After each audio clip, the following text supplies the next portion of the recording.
Nos Domínios da Mediunidade, de André Luiz, capítulo 9, Possessão.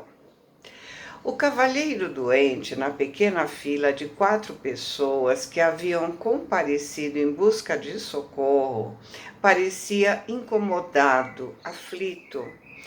Articulava palavras que eu não conseguia registrar com clareza. Quando o irmão Clementino, consultado por Aulus, disse cortês para o assistente: sim, já que o esforço se destina a estudos, permitiremos a manifestação. Percebi que o nosso orientador solicitava alguma demonstração importante. Convidados pelo instrutor, nos aproximamos do moço enfermo que era assistido por uma senhora de cabelos grisalhos, sua própria mãezinha. Atendendo às recomendações do supervisor, os guardas admitiram a passagem de uma entidade evidentemente aloucada, que atravessou de repente as linhas vibratórias de contenção. Ou seja, existia uma linha de contenção que não permitia a passagem enquanto não fosse possível. E essa entidade aloucada, né, vociferando frenética, Pedro, Pedro, parecia ter a visão centralizada no doente, porque nada mais olhava além dele. Alcançando o nosso irmão encarnado, este, de repente, desfecha um grito agudo e cai desamparado. A velha mãe mal teve tempo de suavizar a sua queda espetacular. Imediatamente, sob o comando de Clementino, Raul Silva determinou que o rapaz fosse transferido para um leito de quarto próximo, isolando-o da assembleia. Dona Celina foi incumbida do trabalho de assistência. Junto dela, acompanhamos o enfermo com carinhoso interesse. As variadas tarefas do recinto prosseguiram sem quebra de ritmo, enquanto nos isolávamos no aposento para a cooperação que o caso exigia.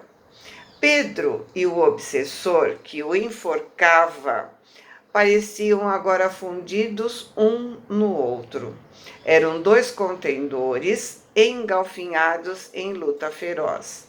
Olhando o companheiro encarnado mais detidamente, concluí que o ataque epilético, com toda a sua sintomatologia clássica, surgia claramente reconhecível.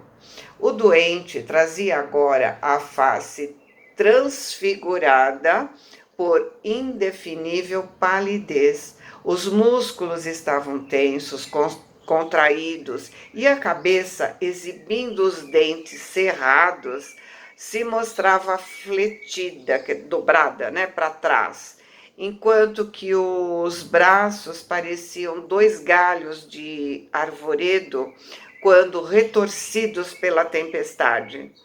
Dona Celina e a mãe afetuosa o acompanharam na cama e se dispunham à prece, quando a rigidez do corpo se fez sucedida de estranhas convulsões a se estenderem aos olhos que se moviam em reviravoltas contínuas. A palidez do rosto deu lugar à vermelhidão que invadiu as faces congestionadas. A transpiração se tornou angustiada, ao mesmo tempo que os esfíncteres, aqueles músculos que fecham as saídas da urina e das fezes, né, se relaxavam, convertendo o enfermo em torturado vencido. O insensível perseguidor como que entrou no corpo da vítima. Pronunciava, duras palavras que somente nós conseguiríamos assinalar, uma vez que todas as funções sensoriais de Pedro se mostravam em deplorável inibição. Dona Celina, afagando o doente, pressentia a gravidade do mal e registrava a presença do visitante infeliz, mas permanecia alerta de modo a se manter valiosa em condição de auxiliá-lo. Anotei a sua cautela para não dar passividade, a fim de seguir por si própria todos os trâmites de socorro. Bondosa tentou estabelecer um entendimento com o carrasco, mas em vão. O desventurado continuava gritando para os nossos ouvidos, sem ouvir os apelos comovedores. Me vingarei, farei justiça com minhas próprias mãos.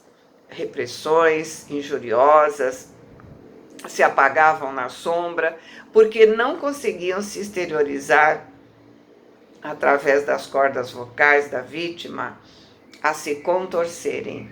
O cavalheiro permanecia plenamente ligado ao carrasco que o tomou de repente. O córtex cerebral estava envolvido de escura massa fluídica. Reconhecíamos no moço incapacidade de qualquer domínio sobre si mesmo. Acariciando a sua fronte assuada, Aulus informou compadecido: é a possessão completa ou a epilepsia essencial. E Hilário, entre curioso e respeitoso, perguntou: nosso amigo está inconsciente? Sim. Considerado como enfermo terrestre, está no momento sem recursos de ligação com o cérebro carnal. Todas as células do córtex sofrem um bombardeio de emissões magnéticas de natureza tóxica. Os centros motores estão desorganizados. Todo o cerebelo está empastado de fluidos deletérios. As vias do equilíbrio aparecem completamente perturbadas.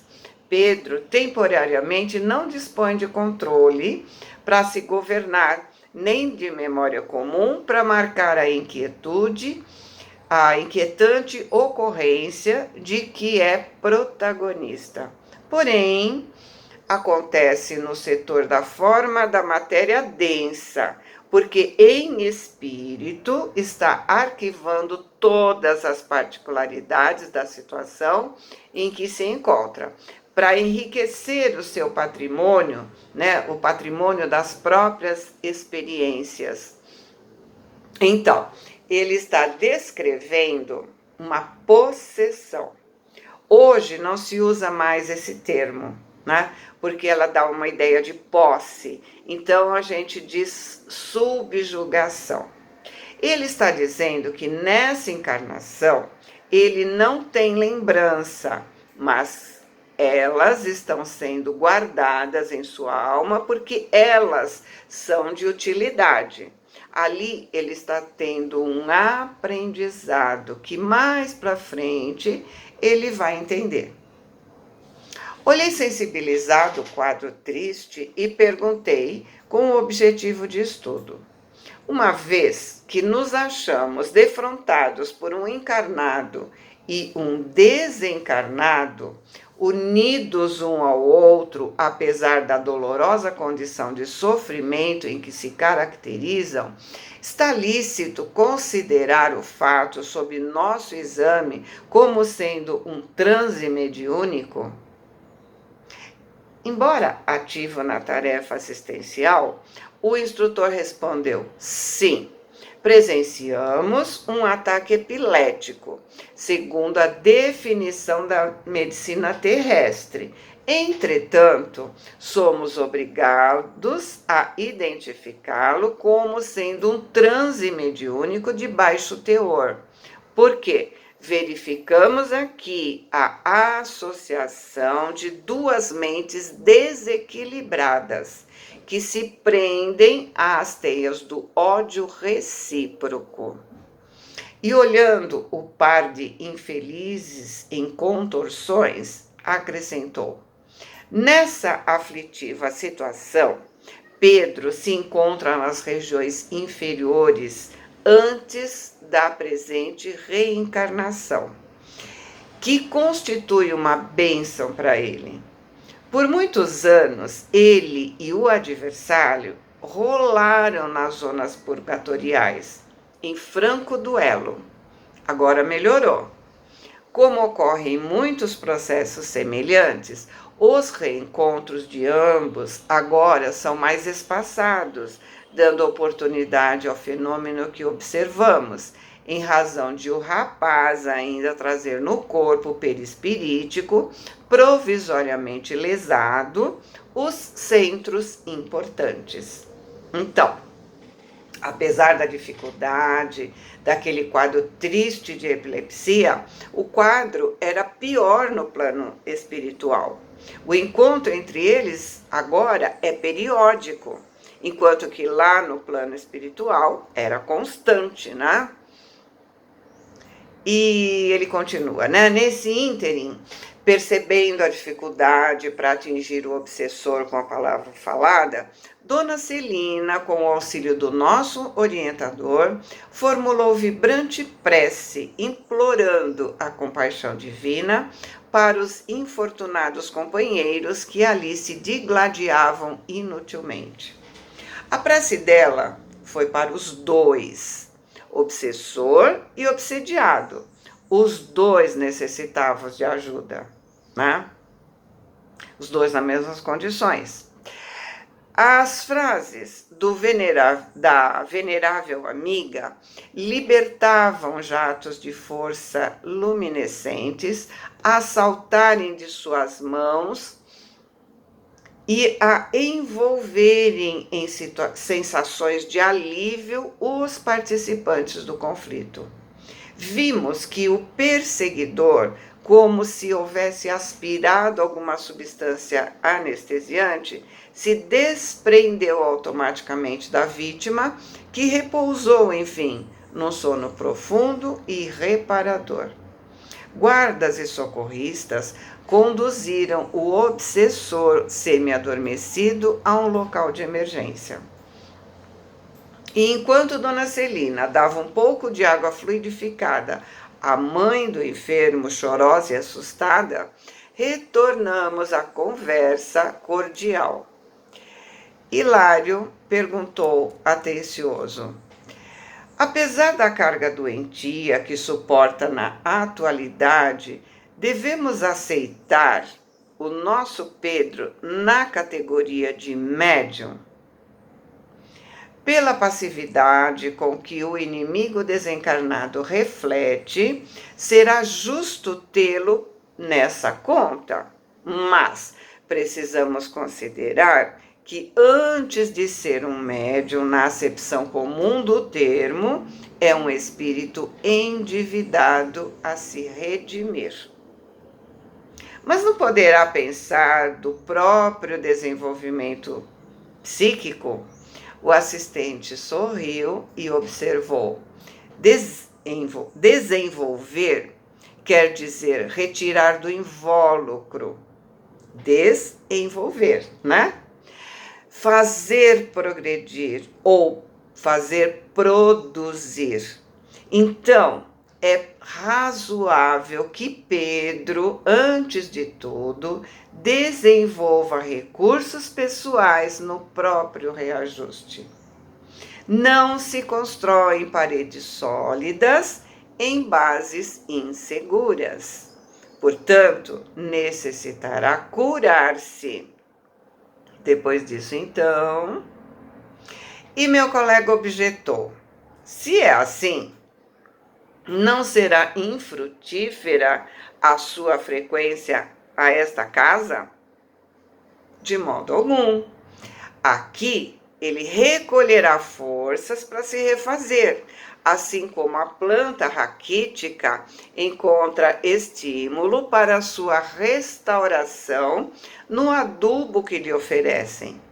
Dia a dia, ao contato dos amigos orientados pelo Evangelho, ele e o desafeto incorporarão abençoados valores em matéria de compreensão e serviço.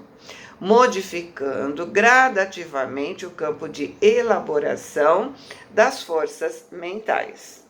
Então, virá um aperfeiçoamento de individualidades, a fim de que a fonte mediúnica surja mais tarde, tão cristalina quanto desejamos. Pensamentos salutares e renovadores assimilados pela dupla de sofredores em foco expressam melhoria e recuperação para ambos, porque na imantação recíproca em que se veem, as ideias de um reagem sobre o outro, determinando alterações radicais. Diante da nossa atitude pensativa, no exame das questões complexas de que nos sentíamos envolvidos, o assistente ponderou: aparelhos mediúnicos valiosos naturalmente não se improvisam. Como todas as edificações preciosas, pedem esforço, sacrifício, coragem, tempo. E sem amor e devotamento não será possível a criação de grupos e instrumentos louváveis nas tarefas de intercâmbio. Ou seja, da parte de Pedro, precisa ter uma vontade de melhorar, de se ajudar, de querer crescer. No caso do outro, ele está sendo assistido e conforme Pedro for se melhorando, automaticamente ele vai ajudar a esse algoz a melhorar também. Se melhorando, ele vai poder ser um médium trabalhador. Porém, voltando a atenção para o doente adormecido, Aulus continuou: nosso amigo está preso a muitos débitos com o passado e ninguém pode avançar livremente para o amanhã sem resolver os compromissos de ontem. Por esse motivo, Pedro traz consigo aflitiva mediunidade de provação. É da lei que ninguém se emancipe sem pagar o que deve. A rigor, por isso, deve ser encarado como enfermo, requisitando carinho e tratamento. Em seguida, como se quisesse recolher dados informativos para completar a lição, tocou a fronte de Pedro, auscultando-a demoradamente. Decorridos alguns instantes em silêncio, informou: a luta vem de muito longe. Não dispomos de tempo para nos aprofundarmos no passado, mas agora podemos reconhecer o carrasco de hoje como vítima de ontem. Na última metade do século passado, Pedro era um médico que abusava da missão de curar. Uma análise mental particularizada, o identificaria em numerosas aventuras menos dignas. O perseguidor, que agora domina suas energias, era seu irmão de sangue, cuja esposa, nosso amigo doente de agora, procurou seduzir. Para isso, se insinuou de diversas formas, além de prejudicar o irmão em todos os seus interesses econômicos e sociais, até o inclinar à internação no hospício, onde estacionou por muitos anos, louco e inútil, à espera da morte. Desencarnando e o encontrando na posse da mulher, se desvairou no ódio de que passou a nutrir. Então, atacou a sua existência e o aguardou além-túmulo, onde os três se reuniram em angustioso processo de regeneração. A companheira, menos culpada, foi a primeira a retornar ao mundo, onde mais tarde recebeu o médico delinquente nos braços maternais, como seu próprio filho, purificando o amor de sua alma. Mas o irmão traído de outro tempo ainda não encontrou forças para se modificar e continua vampirizando Pedro, obstinado no ódio a que se rendeu impensadamente. Respondendo com o olhar amigo à nossa expressão de assombro, acrescentou: penetramos forçosamente no inferno que criamos para os outros, a fim de experimentarmos por nossa vez o fogo com que afligimos o próximo. Ninguém ilude a justiça.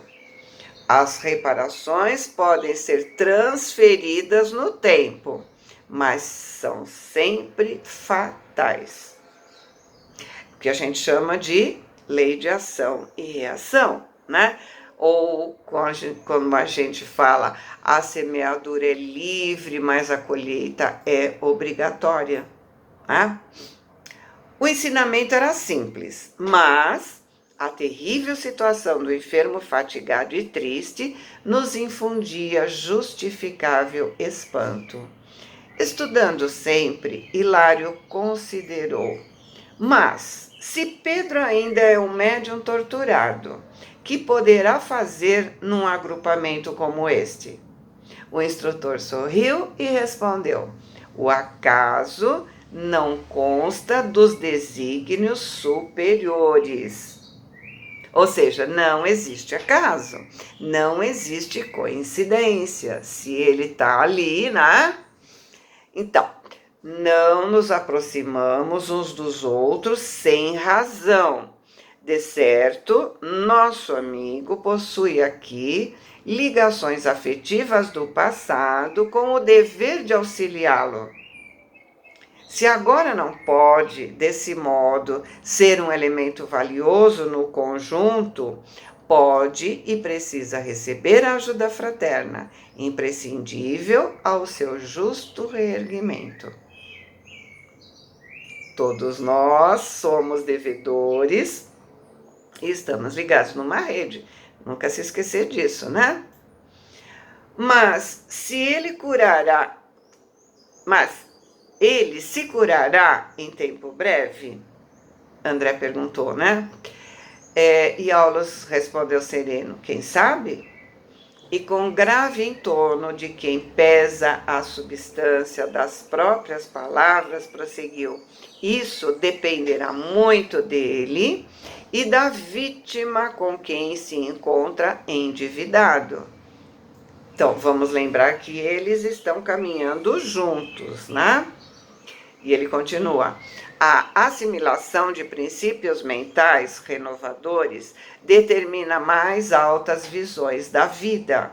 Todos os dramas obscuros da obsessão decorrem da mente enfermiça, aplicando-se com devotamento às novas obrigações de que será revestido, caso persevere no campo da nossa consoladora doutrina. Sem dúvida, abreviará o tempo de expiação a que se acha sujeito, uma vez que, em se convertendo ao bem, modificará o tônus mental do adversário, que se verá arrastado à própria renovação pelos seus exemplos de compreensão e renúncia, humildade e fé.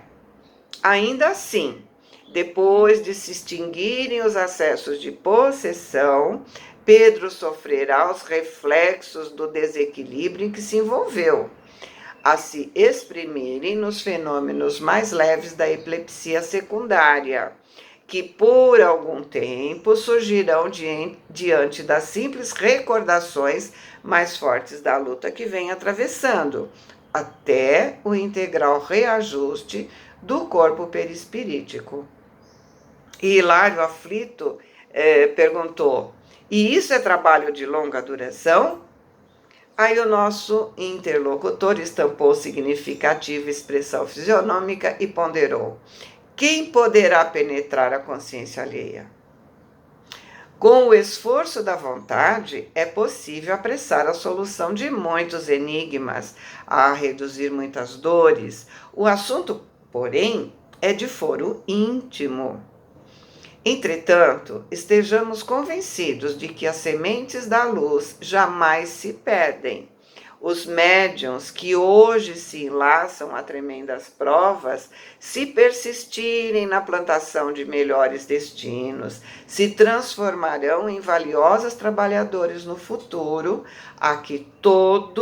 que a todos aguarda em abençoadas reencarnações de engrandecimento e progresso.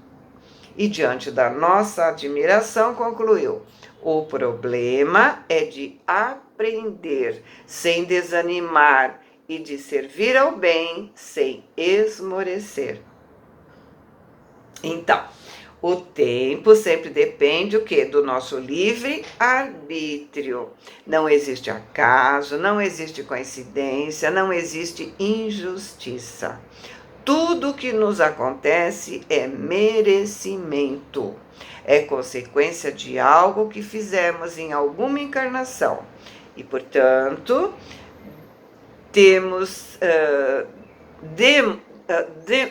nós demos, né, esse direito a outro. Como trabalhadores, devemos lembrar que precisamos ajudar os dois, obsessor e obsediado, porque os dois são almas ligadas por erros do passado. É sempre a manifestação da ação e da reação.